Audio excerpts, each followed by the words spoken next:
Bismillahirrahmanirrahim. Assalamualaikum warahmatullahi wabarakatuh. Alhamdulillah hamdan katsiran thayyiban mubarakan fi kama yuhibbu rabbuna wa yarda. Wassalatu wassalamu ala man la nabiyya ba'dah. Amma ba'd. Alhamdulillah, para siswa SMA Plus Liwaul Furqan, kita bersyukur kepada Allah Subhanahu wa taala pada kesempatan kali ini. Kembali Allah Subhanahu wa taala memberikan kita nikmat sehingga dapat bertemu untuk melanjutkan kegiatan pembelajaran fikih nikah. Mudah-mudahan Allah Subhanahu wa taala selalu memberikan kepada kita semangat, memberikan kepada kita istiqomah, memberikan kepada kita kelancaran dalam menuntut ilmu. Dan kita juga memohon kepada Allah, semoga Allah Subhanahu wa taala juga selalu memberikan kepada kita tambahan ilmu yang bermanfaat, ilmu yang barokah, memberikan kepada kita pemahaman yang baik, pemahaman yang mudah didapat dalam setiap pembahasan dan pelajaran. Mudah-mudahan dengan demikian kita menjadi semakin mengenal, semakin tahu tentang syariat Islam, sehingga kita pun semakin bertakwa, semakin taat kepada Allah Subhanahu wa taala. Semoga Allah Subhanahu wa taala memberikan kepada kita kemudahan dalam menjalankan setiap ilmu yang kita telah pahami dan menjadikannya pahala yang selalu mengalir kepada kita semua. Salawat dan salam semoga selalu tersampaikan kepada junjungan kita, Nabi yang mulia, Nabi Muhammad Sallallahu Alaihi Wasallam, juga kepada keluarganya, kepada para sahabatnya, dan kepada orang-orang yang selalu mengikuti jejak sunnah beliau hingga hari kiamat. Allahumma la sahla illa ma ja'altahu sahla wa anta taj'alul hazana idza syi'ta sahla. Rabbi shrah li sadri wa yassir li amri wahlul 'uqdatam min lisani yafqahu qawli. Rabbana zidna ilman warzuqna fahman. Ahibati fillah, para siswa SMA Plus Liwaul Furqan, sebelum kita melanjutkan pelajaran fikih nikah kita, tidak bosan-bosan Ustadz selalu mengingatkan kepada kita semua, terutama diri Ustadz pribadi dan kepada antum semua, para tulabul ilmi, untuk senantiasa mengoreksi niatan kita dalam menuntut ilmu. Hendaklah kita selalu menjadikan niat kita dalam belajar adalah niat yang ikhlas karena Allah Azza wa Jalla.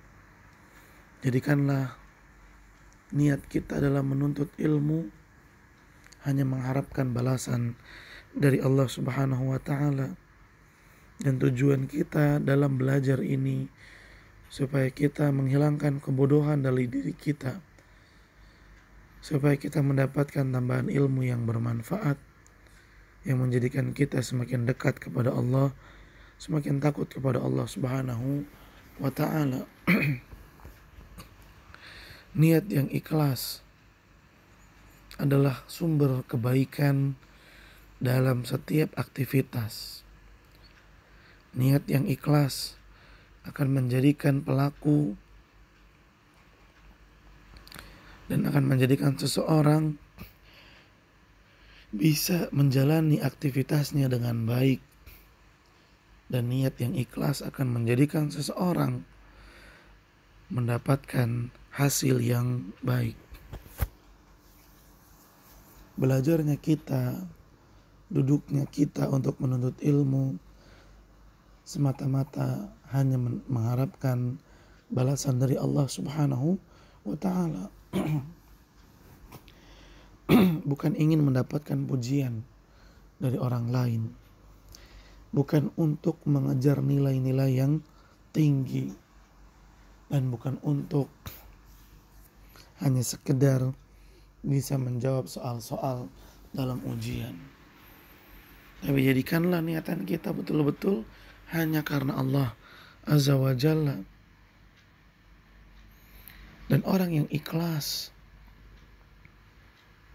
tidak akan mudah diganggu dan digoda oleh musuh manusia, yaitu setan. Sering kita merasakan atau sering kita melihat ketika seseorang tidak ikhlas dalam belajar, maka cara belajarnya pun menjadi cara belajar yang tidak baik. Mudah ngantuk, bengong, pikiran kemana-mana, tidak memperhatikan apa yang disampaikan.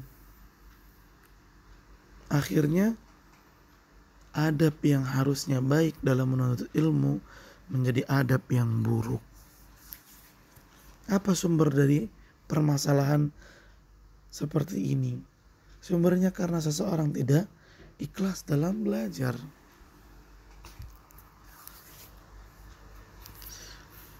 Sedangkan orang yang menuntut ilmu diawali dengan niat yang ikhlas, maka kita dapati dari awal sampai akhir selalu dipenuhi dengan semangat,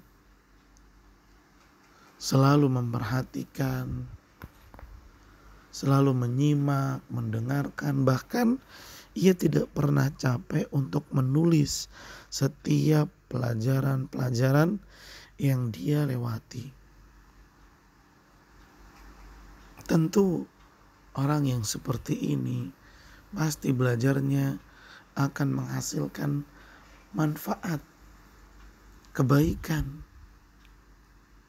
Sehingga orang yang seperti ini akan dinyatakan sebagai orang yang sukses dalam belajar.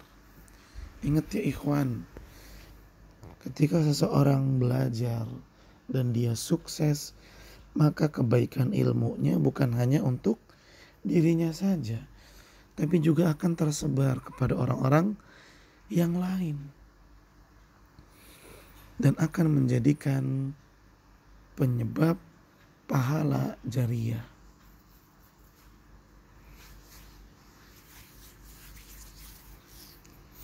Akan mendatangkan pahala jariyah, pahala yang terus mengalir. Ketika seseorang punya ilmu, lalu dia mengajarkannya kepada orang-orang lain, tentu hal tersebut akan mengalirkan pahala terus menerus. Dan tentunya ini hanya dimiliki oleh orang yang sukses dalam belajar. Karena tidak mungkin dia bisa mengajar, berceramah, menyampaikan nasihat, sedangkan dia tidak memiliki ilmu. Oke, dulunya memang dia pelajar, dulunya dia adalah santri, tapi sayang ketika dia lulus tidak ada ilmu yang dia bawa. Kok bisa? Kenapa? Karena waktu belajar dia tidak ikhlas, sehingga menyebabkan dirinya bermalas-malasan dalam belajar. Karena malas-malasan dia tidak memperhatikan, bahkan sampai tidur. Akhirnya gak ada ilmu yang dia dapat. Tidak memiliki ilmu. Apa yang mau disampaikan nanti di tengah masyarakat? Sungguh merugi. Orang yang telah mendapatkan kesempatan, tetapi dia malah menyia-nyiakan. Ya ikhwan, apa yang kita dapat saat ini dari kesempatan duduk di majelis ilmu itu tidak akan terulang lagi. Waktu kita saat ini gak akan terulang lagi. Siapa yang tidak bersungguh-sungguh dalam belajar, tidak ikhlas, pasti dia menyesal. Dan dia berharap andai saja waktu bisa diulang. Saya pengen jadi santri lagi, saya pengen belajar lagi, saya pengen dapat ilmu lagi. Tapi sayang hal tersebut tidak akan bisa kembali lagi. Maka agar kita tidak menjadi orang yang menyesal, sungguh-sungguhlah dalam belajar, bersungguh-sungguhlah dalam menuntut ilmu. Baik ahibati fillah, para siswa SMA Plus Liwaul Furqon, mudah-mudahan tidak bosan-bosannya Ustadz menyampaikan kalimat untuk selalu memperbaharui niatan kita, menjadikan kita selalu ikhlas dalam belajar, semakin bersemangat dalam menuntut ilmu. Baik, ahibati fillah, para siswa SMA Plus Liwaul Furqon, sebelum kita masuk ke dalam pembahasan yang baru, mari coba kita murojaah terlebih dahulu apa yang telah kita bahas di pertemuan lalu. Baik. Pada pertemuan yang lalu kita membahas mengumumkan pernikahan. Ketika seseorang menikah, apakah sunnah yang harus dilakukan? Apakah diem-diem aja atau diumumkan?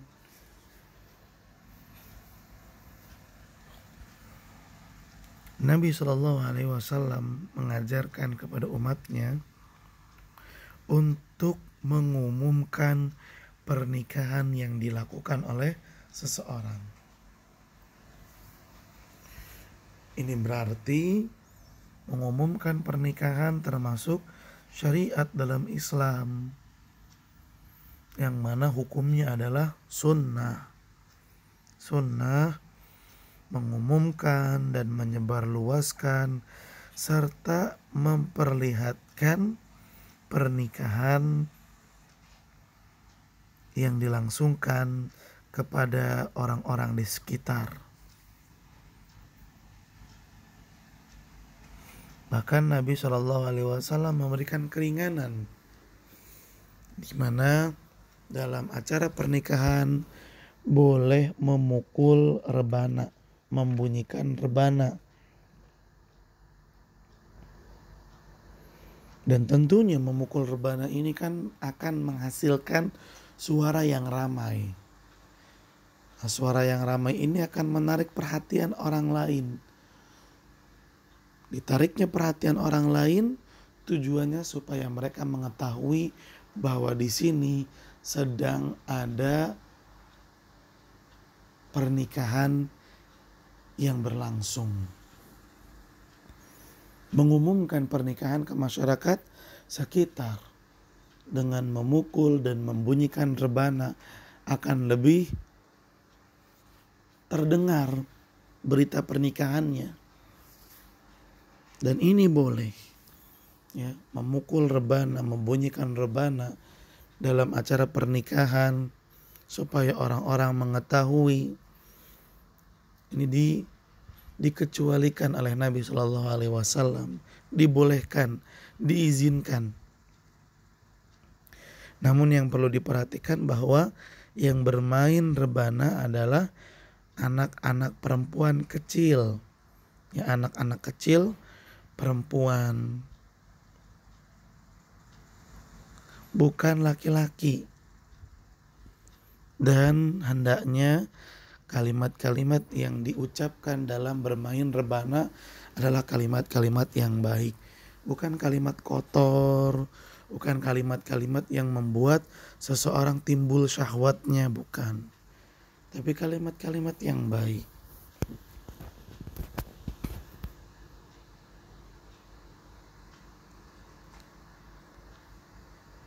Kesimpulannya, ahibati fillah, mengumumkan, memperlihatkan, menyebarluaskan berita tentang pernikahan termasuk dalam syariat Islam yang hukumnya adalah sunnah.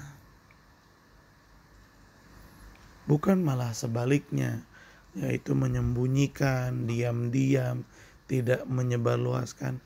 Ini bukanlah yang dicontohkan oleh Nabi Sallallahu Alaihi Wasallam. Kemudian pembahasan yang kedua adalah mengadakan pesta pernikahan. Apakah wajib mengadakan pesta pernikahan atau yang dikenal dengan istilah walimatul urs? Walimah, pesta pernikahan, maksudnya adalah menghidangkan makanan untuk acara pernikahan, di mana orang-orang yang diundang dan berkumpul bisa menikmati hidangan tersebut. Dan tujuannya tidak lain dan tidak bukan bahwa walimatul urus, menghidangkan makanan, ini sebagai bentuk dan tanda rasa syukur atas berlangsungnya pernikahan. Ketika seseorang melangsungkan pernikahan yang dengannya setengah ibadah, setengah agama akan menjadi sempurna, dia pun bersyukur. Dan rasa syukurnya itu ditandai olehnya dengan mengadakan makan-makan. Nah, apa hukumnya? Tadi sudah mengerti ya, walimah itu adalah pesta pernikahan, di mana dalam pesta pernikahan seseorang menghidangkan makanan supaya dinikmati oleh tamu-tamu undangan, dan ini tujuannya tidak lain dan tidak bukan untuk mengungkapkan rasa syukur. Lantas bagaimana hukumnya? Hukumnya adalah sunnah. Disunnahkan mengadakan walimah pernikahan. Sunnah. Walaupun uang yang dimiliki tidak banyak, walaupun hidangan yang disajikan tidaklah mewah, tapi betul-betul sederhana, tetap disunahkan untuk mengadakan acara pesta pernikahan.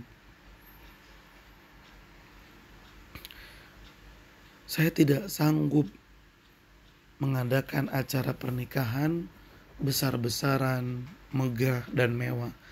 Saya hanya bisa mengadakan acara pernikahan yang sederhana. Makanannya pun hanya buah-buahan, hanya motong seekor ayam, kemudian dibikin sup supaya bisa dinikmati oleh tamu undangan secara merata, tidak apa-apa.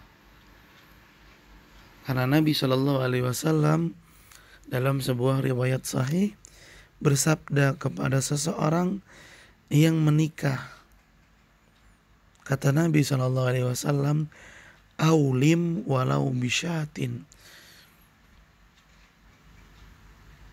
Adakanlah acara pernikahan, acara pesta pernikahan, walaupun hanya dengan menyembelih seekor kambing. Seekor kambing 1 atau 2 jutaan harganya. Kalau dikelola mungkin maksimal ya 3 juta. Walaupun cuma dana 3 juta, bangun pesta pernikahan, buat acara pernikahan. Bahkan Nabi Shallallahu Alaihi Wasallam, bayangkan, memimpin umat. Nabi Shallallahu Alaihi Wasallam itu ketika beliau menikah, beliau mengadakan acara pernikahan, pesta pernikahan, dan beliau hanya menghidangkan 2 mud gandum.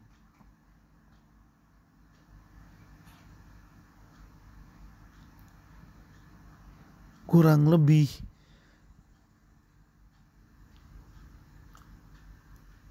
12 on. 1,5 liter gandum. 1,5 liter gandum diolah jadi makanan, dibuat untuk makanan pesta pernikahan. Siapa yang ngadain? Nabi Shallallahu Alaihi Wasallam. Kapan? Ketika Nabi menikah dengan istrinya yang bernama Zainab. Ketika Nabi menikah dengan Zainab, itu hidangannya, roti dan juga daging. Sebagian istri-istrinya dahulu ketika Nabi menikahinya, beliau mengadakan acara pernikahan hanya dengan 1,5 liter gandum. Bukan pelit, bukan. Kenapa nggak dipaksain? Justru salah ketika maksain. Secukupnya dan semampunya. Dalam urusan wajib saja, kita diajarkan oleh agama untuk mengerjakan kewajiban tersebut semampu kita. Ini wajib. Dan walimatul urus, acara pesta pernikahan, hukumnya sunnah. Maka jangan memaksakan diri di atas kemampuannya. Apa sebisanya, laksanakan. Apa semampunya, laksanakan. Walaupun hanya dengan menyembelih seekor ayam. Buat acara pernikahan. Dan jangan malu. Gak enak. Tetangga-tetangga saya aja kalau ngadain acara pernikahan besar-besaran, saya malu. Ya ikhwan, tujuan kita dalam mengadakan acara pesta pernikahan bukan pengen disanjung manusia, bukan pengen dielu-elukan oleh manusia, tapi tujuan kita kan adalah mengungkapkan rasa syukur kita. Ke siapa rasa syukur kita? Kita ungkapkan kepada Allah. Maka kita mengadakan acara pernikahan ini mengharapkan balasan hanya dari Allah Subhanahu wa Ta'ala. Semampunya. Tapi kalau misalnya seseorang memiliki rezeki yang lapang, ya buatlah acara pernikahan yang besar, yang mengundang tamu lebih banyak, yang menyajikan makanan lebih banyak, sebagai bentuk rasa tanda syukur. Tapi kalau memang seseorang ekonominya pas-pasan, ya sudah, tidak apa-apa. Melangsungkan acara pernikahan dengan yang sederhana, tidak apa-apa.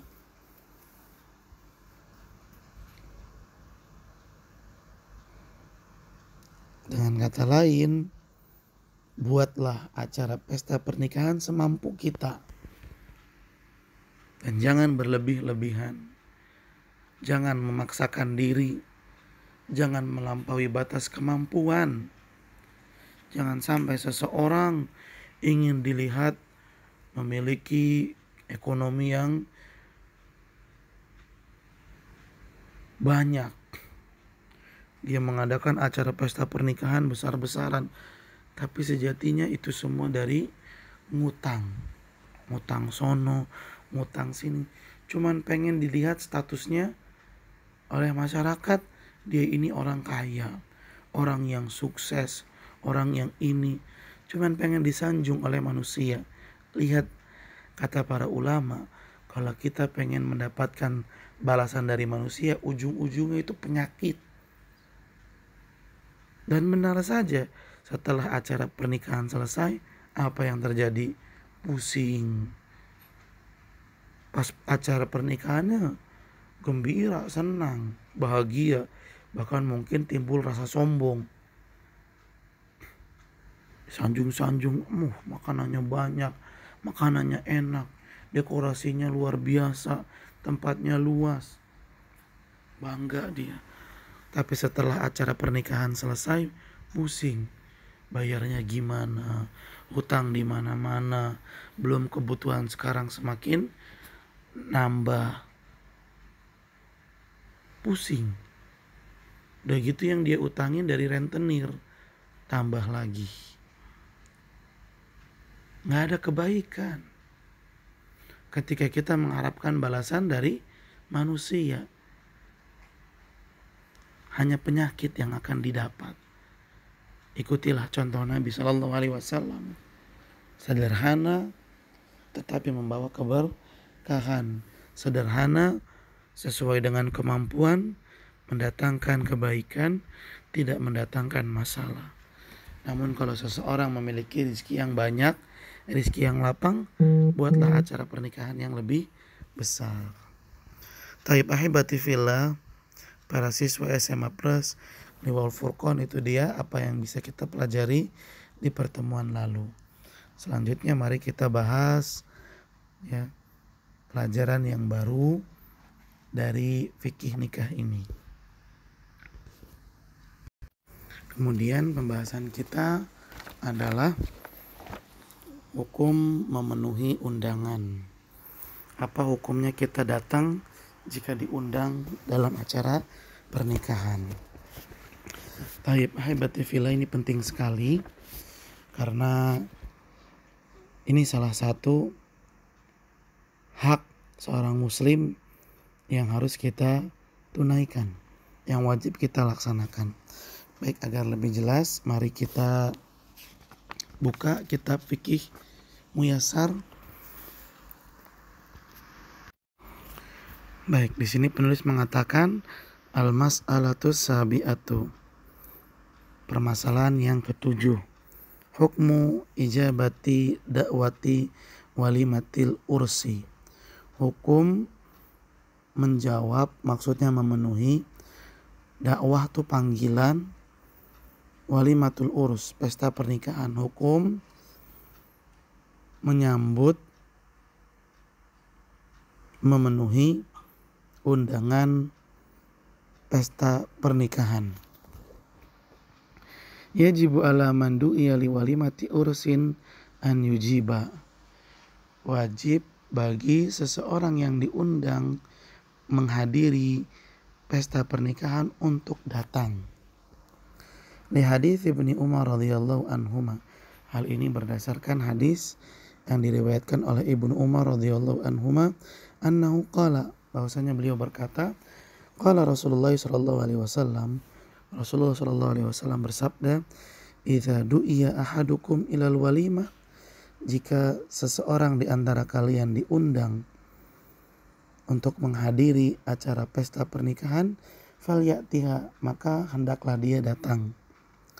Wa haditsu Abi Hurairah radhiyallahu anhu, dan juga berdasarkan hadis Abi Hurairah radhiyallahu anhu, anna Rasulullah sallallahu alaihi wasallam qala, bahwasanya Rasulullah sallallahu alaihi wasallam bersabda, man lam yujib da'wata faqad asallaha wa rasulahu, barang siapa diundang untuk menghadiri pesta pernikahan tapi dia tidak datang, faqad asallaha wa rasulah, maka dia telah bermaksiat kepada Allah, telah durhaka kepada Allah dan juga kepada Rasulullah. Gak main-main. Nabi SAW menyatakan, siapa yang diundang tapi gak datang, maka dia telah bermaksiat, melanggar. Ini harus kita perhatikan ya ikhwan, kecuali misalnya tempatnya jauh, sulit menjangkau, maka ketika kita tidak mampu datang, sampaikan. Terlebih sekarang kita bisa dengan menelpon atau dengan mengirim pesan, dan juga sampaikan doa-doa yang baik untuk orang yang mengundang supaya dia tidak kecewa. Tayyib.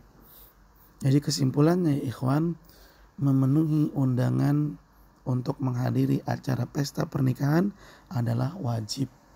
Wajib. Dan orang yang tidak memenuhinya tanpa uzur, maka dia telah berdosa.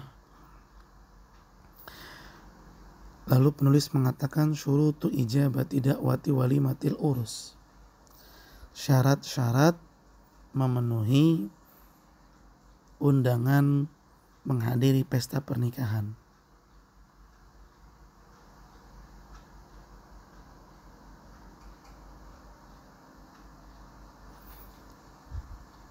Syarat-syarat ya, memenuhi panggilan pesta pernikahan.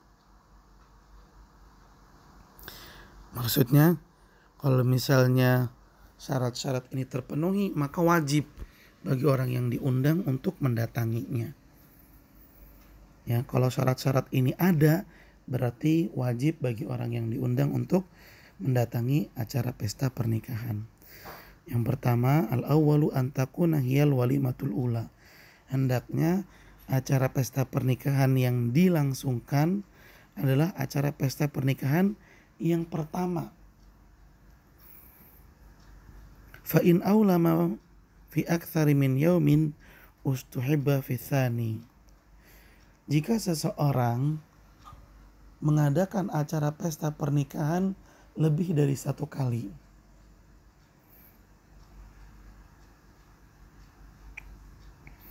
dia mengadakan acara yang kedua, maka yang kedua itu hukumnya sunnah untuk kita datangi.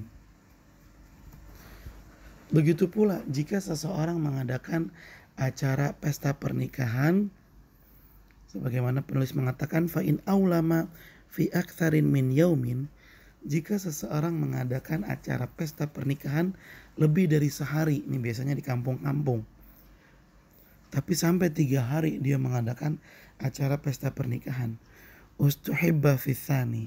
Jika hari pertama seseorang telah datang memenuhi panggilan undangan, maka dia telah melaksanakan kewajibannya.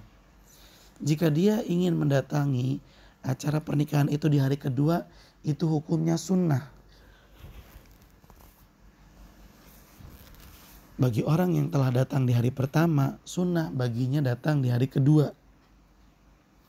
Tapi untuk hari yang ketiga, kalau di hari pertama dia sudah datang, hari kedua dia sudah datang, hari ketiga makruh hukumnya untuk mendatangi acara pesta pernikahan tersebut. Hari pertama dia sudah datang, berarti dia telah menggugurkan kewajibannya. Dia telah menunaikan kewajibannya. Hari kedua dia pengen datang lagi, boleh.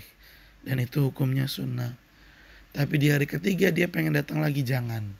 Karena datang di hari ketiga, setelah hari pertama dan hari kedua dia telah datang, maka hari ketiga menjadi makruh. Kecuali hari pertama dia belum datang, hari kedua dia belum datang, hari ketiga dia datang, itu wajib. Karena dia belum menunaikan kewajibannya. Li hadits Ibnu Mas'ud radhiyallahu anhu, hal ini berdasarkan hadis yang diriwayatkan oleh Ibnu Mas'ud radhiyallahu anhu, anna Nabi sallallahu alaihi wasallam qala, bahwasanya Nabi sallallahu alaihi wasallam bersabda, ta'amu awwal yaumin haqqun. Artinya, jamuan makanan hari pertama pesta pernikahan adalah hak sohibul haja, hak orang yang mengadakan acara pesta pernikahan yang harus dipenuhi oleh orang-orang yang diundang. Itu haknya para pemilik acara pesta pernikahan. Itu hak mereka. Dan kita jika diundang wajib memenuhi hak tersebut. Nabi mengatakan itu haknya, dan yang namanya hak harus dilaksanakan. Haknya siapa? Haknya orang yang mengadakan acara pesta pernikahan. Siapa yang wajib melaksanakan? Orang-orang yang diundang. Hari pertama itu adalah hak pemilik acara yang wajib dilaksanakan oleh orang-orang yang diundang. Wa ta'amu yaumits tsani, sedangkan jamuan pada hari kedua dari acara pesta pernikahan sunnatun, hukumnya sunnah. Ya, jika dipenuhi, ya, jika didatangi oleh tamu undangan yang telah hadir di hari pertama, lalu dia datang lagi di hari kedua, itu sunnah, dapat pahala. Kalau dia nggak datang lagi di hari kedua karena sudah datang di hari pertama, ya nggak apa-apa, dia nggak berdosa. Wa ta'amu yaumits tsalisi sum'atun, dan jika hari pertama sudah datang, hari kedua sudah datang, maka jamuan makanan di acara pesta pernikahan hari yang ketiga adalah sum'ah. Apa itu sum'ah? Sum'ah itu amalan yang ditunjukkan kepada selain Allah. Berarti ini amalan yang melanggar, amalan yang tidak baik, sum'ah. Wa man sam'a sama Allahu bihi. Barang siapa yang melakukan sum'ah dalam suatu amalan, maka amalan tersebut Allah catat sebagai amalan sum'ah yang tidak bernilai pahala apa-apa. Contoh sum'ah ya, contoh sum'ah. Seseorang sholat malam, tahajud, witir, baca Quran, zikir. Nggak ada yang lihat, malam-malam dia sendirian. Tapi ketika di pagi hari, dia ceritain dengan bangga. Tadi malam saya begini, saya begitu. Saya sholat malam, saya baca Quran. Tujuannya pengen dipuji sama orang. Ini namanya sum'ah. Dan tentu ibadah tahajud, sholat malam yang dia lakukan nggak ada nilai pahala di sisi Allah. Namanya sum'ah. Dan Nabi SAW mengatakan, siapa yang datang di hari ketiga acara pesta pernikahan, padahal dia di hari pertama dan hari kedua sudah datang, maka kedatangannya di hari ketiga itu dinilai sum'ah. Dinilai sum'ah.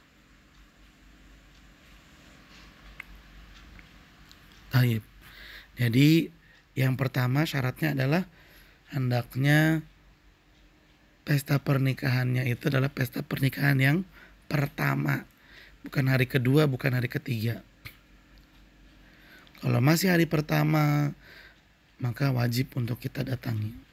Tsani an yakuna da'i musliman fala tujib ijabata fala tajibu ijabatu da'watil kafir. Syarat yang kedua, orang yang mengundang adalah orang Islam. Orang yang mengundang adalah orang Islam. Jika yang mengundang adalah orang kafir, maka memenuhi undangannya, mendatangi undangannya itu tidaklah wajib. Syarat yang kedua, yang mengundang adalah orang Islam. Kalau orang kafir, nggak wajib kita penuhi undangannya. Atsalits, yang ketiga, an yakuna da'i min ghairil usatil mujahirina bil maksiyah.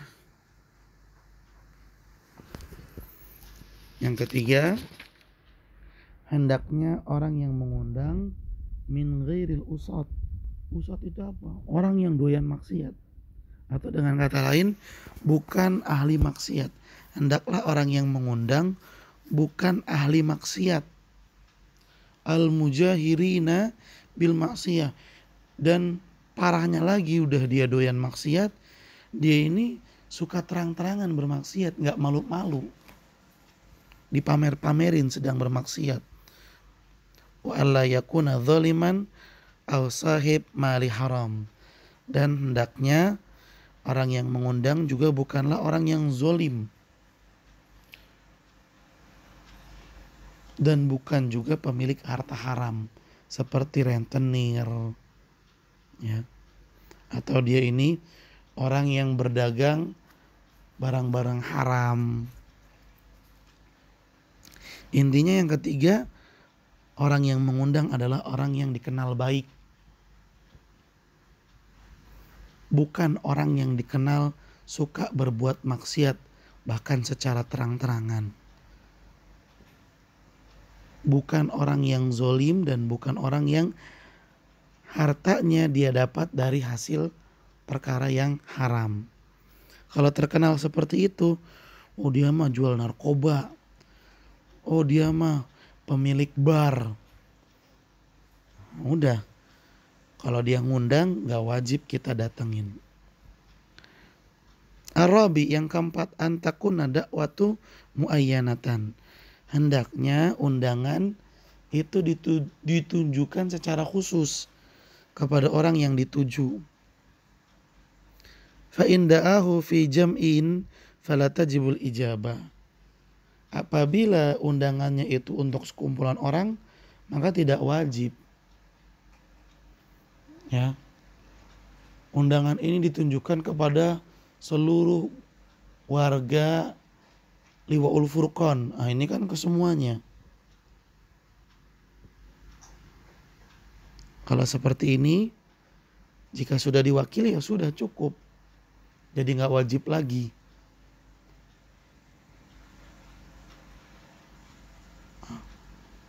Jika undangannya itu secara khusus ditunjukkan kepada per orang individual, cantumkan namanya fulan, ya, maka wajib bagi si fulan itu untuk mendatangi undangan.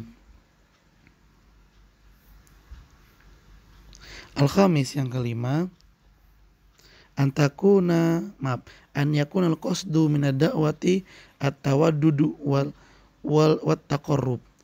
Hendaknya tujuan dari undangan, ya, tujuan mengundang adalah mendekatkan, mempererat dan menguatkan hubungan baik.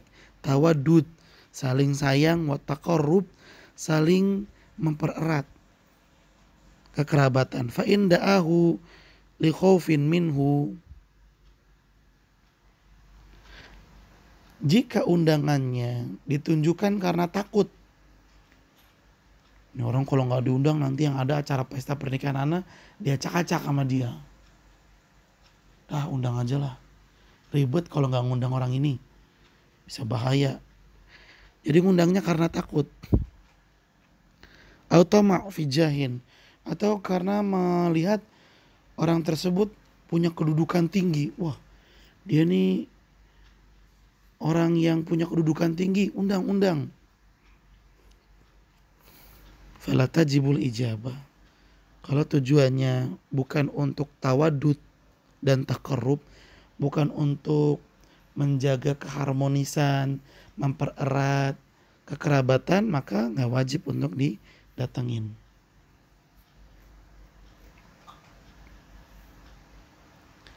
Asadis, yang keenam, alla yakuna fil walimati mungkarun. Hendaknya pada acara pesta pernikahan tidak ada kemungkaran, tidak ada kemaksiatan. Kakhomrin, seperti disediakannya minuman keras, wagina, nyanyian yang melanggar, wa ma'azif, alat-alat musik. Tadi rebana boleh, iya rebana boleh. Yang dibolehin cuma rebana doang. Dan yang disenandungkan pun kalimat-kalimat baik.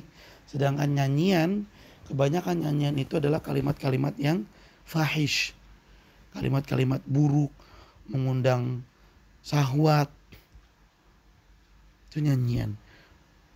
Memalingkan seseorang dari mengingat Allah, itu nyanyian. Wa ma'azif, dan gak ada alat-alat musik. Waqtilat rijal bin nisa, dan tidak bercampur aduknya antara laki-laki dan perempuan. Ini diantara contoh-contoh kemaksiatan yang ada ketika acara pesta pernikahan berlangsung. Minuman keras, nyanyian, alat musik, bercampurnya laki dan perempuan. Fa in wujida syai'un min dzalika, apabila ada salah satu dari yang disebutkan tadi di antara kemungkaran-kemungkaran, fala tajibu dakwah, maka enggak wajib untuk memenuhi panggilan undangan menghadiri pesta pernikahan. Di hadis Jabir radhiyallahu anhu, anna Rasulullah sallallahu alaihi wasallam qala. Hal ini berdasarkan hadis yang diriwayatkan oleh Jabir radhiyallahu anhu, bahwasanya Rasulullah sallallahu alaihi wasallam bersabda, "Man kana yu'minu billahi wal yaumil akhir," barang siapa beriman kepada Allah dan beriman kepada hari kiamat, "fala yaqudanna ala ma'idatin yudaru 'alaihal khamru." Maka jangan sekali-kali dia duduk di meja makan yang di sana dihidangkan minuman keras, dihidangkan khamr. Ini juga termasuk barang siapa yang diundang untuk menghadiri acara pesta pernikahan dan di sana ada minuman keras, maka jangan datang.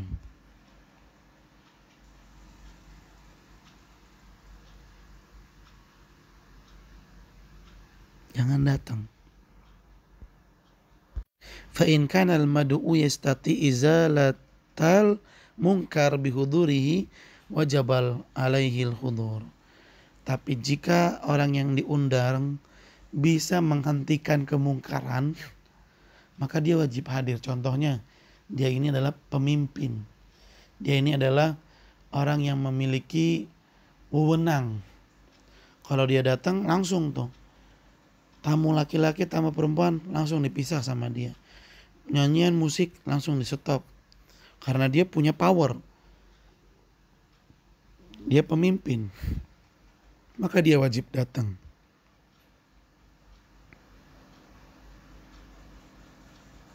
Wajib alaihil hudur wa ijabatad da'wati wa izalatal munkar. Dia wajib datang, wajib untuk memenuhi panggilan undangan, dan juga wajib untuk menghentikan kemungkaran yang ada. Li hadits Abi Sa'id Al-Khudri radhiyallahu anhu. Hal ini berdasarkan hadis yang diriwayatkan oleh Abi Sa'id Al-Khudri radhiyallahu anhu an Rasulullah sallallahu alaihi wasallam qala, dari Rasulullah sallallahu alaihi wasallam beliau bersabda, man ra'a minkum munkaron, barang siapa di antara kalian melihat adanya kemungkaran, falyughayyirhu biyadihi, maka lenyapkan, hentikan kemungkaran tersebut dengan kekuatannya, dengan tangannya. Fa in lam yastati fa bilisani, kalau dia nggak bisa dengan tangannya untuk menghentikan kemungkaran, maka dia bisa dengan lisannya, dengan ceramah, disampaikan, dinasehati. Wa in lam yastati biqalbihi, kalau dia nggak bisa juga dengan lisannya, ya udah dia ingkari kemungkaran itu dengan hatinya. Bagaimana cara mengingkari kemungkaran dengan hati? Cara mengingkari kemungkaran dengan hati bukan cuma meyakini itu mungkar tapi tetap hadir, bukan. Tapi mengingkari kemungkaran dengan hati, hati mengingkari dan wujud tidak hadir di tempat kemungkaran. Dirinya tidak hadir di tempat kemungkaran. Dengan kata lain, dia berpaling, dia tinggalkan tempat yang ada kemungkarannya. Hatinya mengingkari dan dia juga tidak mendatangi. Tapi kalau hatinya mengingkari namun dia tetap menghadiri, itu bukanlah mengingkari dengan hati. Wa dzalika ad'aful iman, dan mengingkari dengan hati adalah bentuk keimanan yang paling lemah. Bentuk keimanan paling lemah. Artinya apa?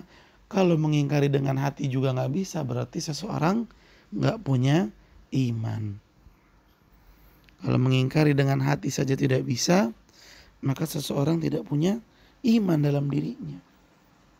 Karena Nabi menyatakan mengingkari kemungkaran dengan hati adalah bentuk keimanan yang paling lemah.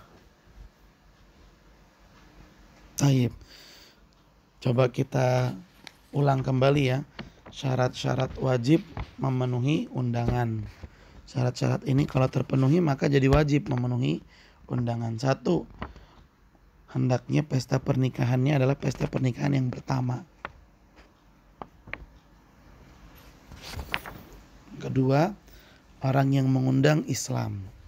Orang yang mengundang adalah orang Islam. 3. Orang yang mengundang adalah orang yang baik, bukan ahli maksiat.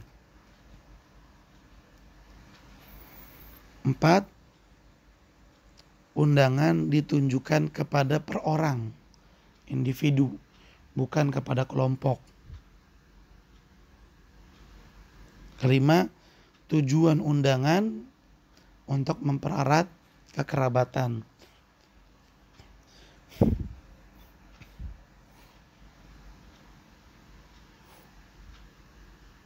6. Tidak ada kemungkaran dalam acara pesta pernikahan. Jika keenam syarat ini ada, terpenuhi, maka wajib bagi orang yang diundang untuk datang menghadiri pesta pernikahan.